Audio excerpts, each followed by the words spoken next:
Hello everyone, welcome back to my channel. যারা প্রথমবারের জন্য এসছো তারা চ্যানেলটিকে অবশ্যই সাবস্ক্রাইব করে রেখো। গত ভিডিওতে আমরা CC-5 এর সাজেশন দিয়েছি।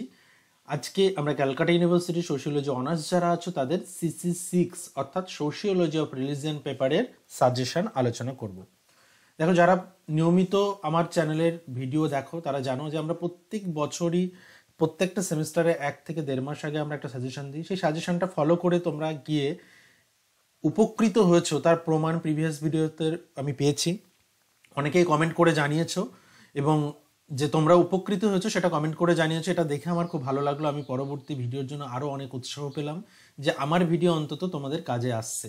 আরেকটা পার্ট, যেটা অনেকেই তোমরা থার্ড সেমের টিউশন ব্যাচে এখন অ্যাডমিট হতে চাইছো, তো সেটা পসিবল নয়। তোমরা ফোর্থ সেমের জন্য যদি তোমরা ফোর্থ সেমের ব্যাচে অ্যাডমিট হতে চাও অনলাইন ব্যাচে, সেক্ষেত্রে তোমরা এখন থেকেই তোমরা নামটা জানিয়ে রেখো।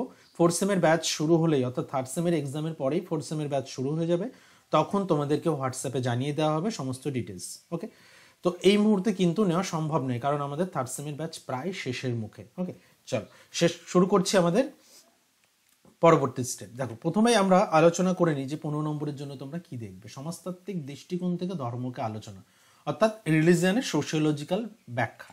ওকে, 2 নম্বর, ধর্ম ও দৈনন্দিন জীবনের উপর একটা টিকা। এভরিডে লাইফে ধর্মের কি রোল। দেখো, ধর্মের ভূমিকা আলাদাভাবে আসতে পারে, আবার ধর্মের দৈনন্দিন জীবনের উপর টিকাও আসতে পারে। অর্থাৎ সমসাময়িক সময়ে ধর্মের যে চেঞ্জেসগুলো আমরা দেখতে পাচ্ছি, অর্থাৎ অনেক পরিবর্তন আমরা আমাদের ধর্মের ক্ষেত্রে দেখেছি, সেই পরিবর্তনগুলো তোমরা এখানে হাইলাইট করতে পারো। কার্ল মার্কসের ধর্ম সম্পর্কে মতাদর্শগত অস্ত্র এর ধারণা। দেখো, বিশেষ করে কার্ল মার্কসের ধর্ম সম্পর্কে যে মতামত, সেই ধর্মের পার্টটাকে তোমাদের আলাদাভাবে মতাদর্শগত আইডিওলজিক্যাল উইপেন হিসেবেও কিন্তু দিতে পারে। ওকে, তো কার্ল মার্কসের ধর্ম, দেখো তোমাদের বেসিক্যালি এখানে 3জন তাত্ত্বিককে পড়তে হচ্ছে, মার্কস, ওয়েভার এবং এমাইল ডোরখাইম। এই 3জন তাত্ত্বিককে তোমাদের পড়তে হবে, এবং এই 3জন তাত্ত্বিককে একজনকেও কিন্তু ছাড়া যাবে না। তো ঠিক আছে, প্রিভিয়াস ইয়ারে যেটা এসেছে সেটা বাদ দিয়ে পড়বো এমনটা কিন্তু ভেবো না, কারণ সিলেবাস খুব ছোট। তোমরা এই 3টে পার্টি কিন্তু, এই মার্কস, ওয়েবার, এমাইল ডোরখাইম 3টে পার্টি দেখতে হবে। আমি 3টে কোশ্চেনই রেখেছি এখানে। ওয়েবারের মতানুসারে অর্থনৈতিক ব্যবস্থা রূপান্তরে ধর্মের ভূমিকা, অর্থাৎ ওয়েবার কি দেখিয়েছিলেন, ওয়েবার ইকোনমি এবং রিলিজিয়নের মধ্যে একটা সম্পর্ক দেখিয়েছিলেন, যেটা Protestant ethics and spirit of capitalism গ্রন্থে আলোচনা করেছিলেন। ওকে, এটা কিন্তু অনেক সময় প্রোটেস্ট্যান্ট ধর্মাবলম্বীদের কি মতামত বা প্রোটেস্ট্যান্ট ধর্মাবলম্বীদের কোন নীতিগুলো, এথিক্সগুলো অ্যাকচুয়ালি এদেরকে ধর্মের অর্থনৈতিক দিক থেকে ডেভেলপ করতে সাহায্য করেছে, এমন প্রশ্ন কিন্তু আসতে পারে। আমি সেটাও রেখেছি নিচে।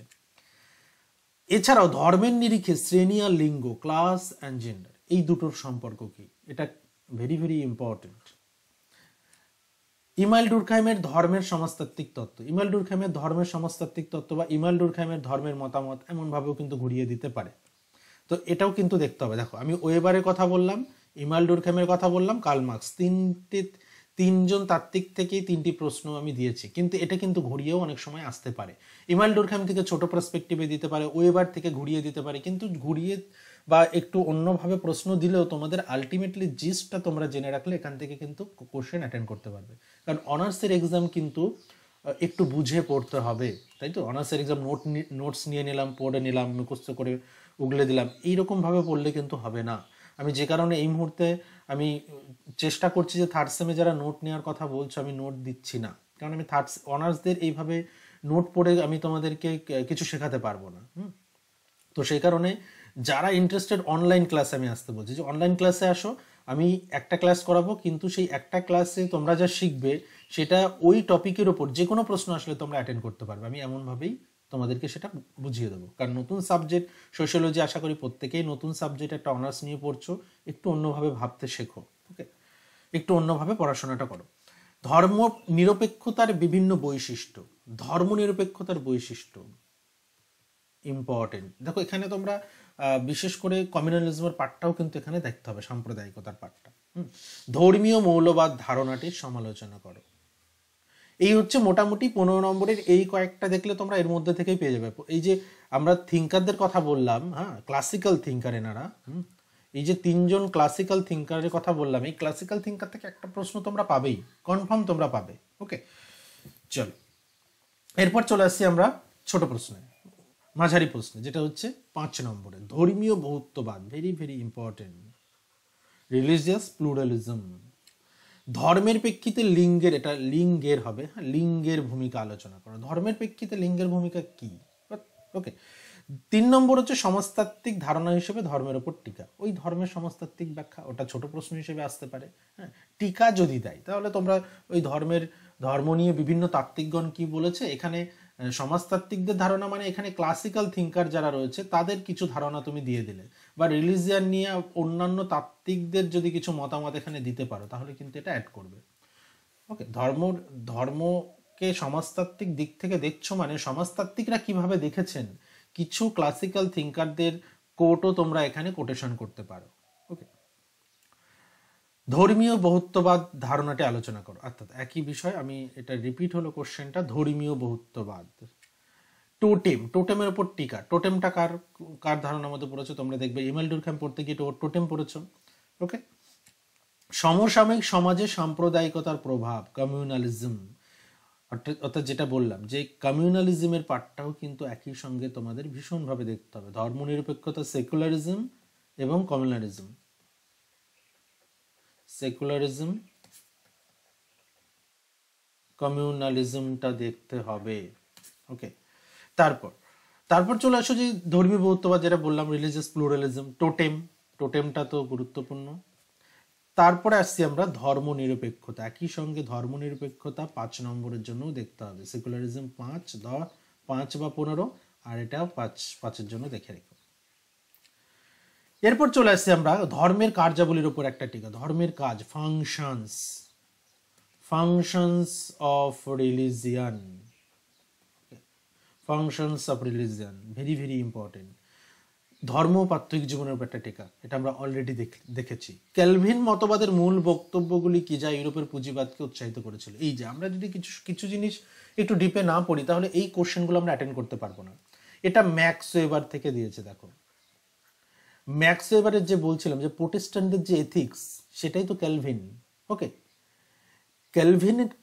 ক্যালভিনের মতবাদটাই কিন্তু অ্যাকচুয়ালি হচ্ছে ইউরোপের পুঁজিবাদকে উৎসাহিত করেছিল, যেটাকে আমরা বলছি প্রোটেস্ট্যান্ট। ওকে, এই পার্টটা, এগুলো একটু ভালো করে জেনে যেতে হবে, তা না হলে জানা প্রশ্ন তোমরা ছেড়ে আসবে যে এই অ্যান্সারটা তো আমি জানতাম। যখন আমি আলোচনা করব যে এই কোশ্চেনের অ্যান্সার এটা হতো, তখন তোমরা ভাববে যে এই কোশ্চেনের অ্যান্সারটা আমি জানতাম, একটু ভালোভাবে পড়লে আমি এটা অ্যাটেন্ড করতে পারতাম। তাহলে এটা প্রোটেস্ট্যান্টদের যে এথিক্স, সেই এথিক্সগুলো ইউরোপের পুঁজিবাদকে উৎসাহিত করেছে। ঠিক আছে, এটা কিন্তু ভেরি ভেরি ইম্পর্টেন্ট। এছাড়াও তোমরা যখন প্রোটেস্ট্যান্ট এথিক্স পড়ছো তখন তো এটা তোমাকে পড়তেই হচ্ছে, এটা আলাদাভাবেও কিন্তু কোশ্চেন দিতে পারে। পবিত্রতা অপবিত্রতার টিকা, দেখো স্যাক্রেড অ্যান্ড প্রোফেন, যেটা আমরা ইমাল ডুরখামের আলোচনায় পেয়েছি। এই স্যাক্রেড এবং প্রোফেনের উপর টিকা এবং ডিফারেন্স, পার্থক্যও কিন্তু অনেক সময় দিয়ে দিতে পারে, তোমরা পার্থক্যটাও দেখে রেখো। এরপর আসছি টিকা, মিথ, এগুলো এলিমেন্ট, রিলিজিয়ানের এলিমেন্ট, মিথ, রিচুয়ালস এবং রেশনালিটি, এই 3টি পার্টের মধ্যে তোমরা কিন্তু কমন পাবে। ঠিক আছে, এই 3টে পার্টও একটু ইম্পর্টেন্স দিয়ে দেখো। তাহলে দেখো মোটামুটি 5 নম্বরের এইগুলোর মধ্যেই তোমরা পেয়ে যাবে। এবার আসছি আমি কিছু ছোট প্রশ্নে। ধর্মের সংজ্ঞা দাও, ধর্মের সংজ্ঞা দাও দেখতেই হবে, ডেফিনেশন। সাম্প্রদায়িকতাকে বৃদ্ধি করে এমন 2টি উপাদান, এলিমেন্টারি ফর্মস অফ রিলিজিয়াস গ্রন্থটি কার লেখা? 3জন তাত্ত্বিক আছে, তাই তো? কি কি? ইমাইল ডুরখাইম বা ডুরখেইমও আমরা বলি, ঠিক আছে। তারপরে কার্ল মার্কস, ক্লাসিক্যাল থিঙ্কার 3জন আছে, তাই তো, ওয়েবার।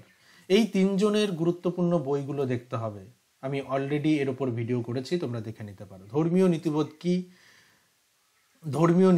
কি? একটি ধর্মীয় উপগোষ্ঠী, রিলিজিয়াস সেক্টের নাম উল্লেখ করো। জনজাতির ধর্মের নাম।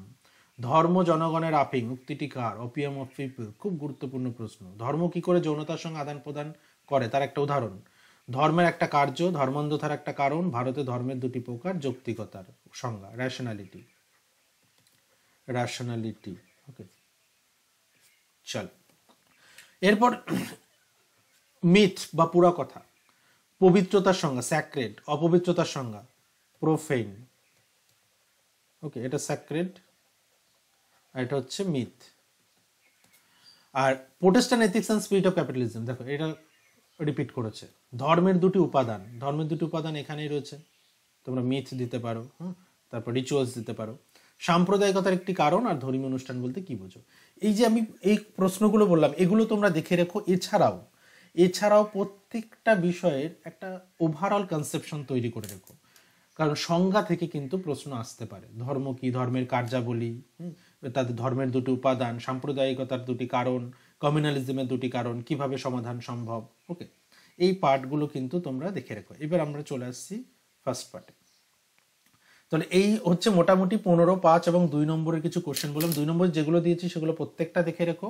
আর 15 নম্বরে যেগুলো তৈরি করছো তার মধ্যে থেকেও কিন্তু তোমরা 2 নম্বরের কোশ্চেন ইজিলি কিছু কমন পেয়ে যাবে। ওকে, তাহলে আলাদাভাবে 2 নম্বরের প্রস্তুতি নেওয়ার প্রয়োজন নেই, নিজে থেকেই লিখতে পারবে। 5টা 2 নম্বর আশা করছি তোমরা এর মধ্যেই কমন পেয়ে যাবে, এর বাইরে কোনো প্রশ্ন নেই। তাহলে এই পর্যন্তই আজকে শেষ করছি ভিডিও। তোমরা এর উপর বেস করে প্রিপারেশন নিতে থাকো। প্রত্যেককে অল দ্য বেস্ট। আর অবশ্যই তোমরা কমেন্ট করে জানিও যদি তোমরা উপকৃত হও। যারা নতুন এসছো তাদেরকেও বলছি তোমরা অবশ্যই ভিডিওটি ভালো লাগলে কমেন্ট করো। আর পরবর্তী সেমিস্টারের তোমরা অনলাইন ক্লাস নিতে চাইলে নিচের দেওয়া নম্বরে তোমরা যোগাযোগ করে নিও। এছাড়াও ডিসক্রিপশন বক্সেও তোমরা নম্বর পেয়ে যাবে, সেখান থেকে তোমরা ফোন বা হোয়াটসঅ্যাপ করলেই আমি তোমাদেরকে গ্রুপে অ্যাড করে দেবো। ওকে, শেষ করছি আজকে এখানে, দেখা হচ্ছে নেক্সট ভিডিওতে।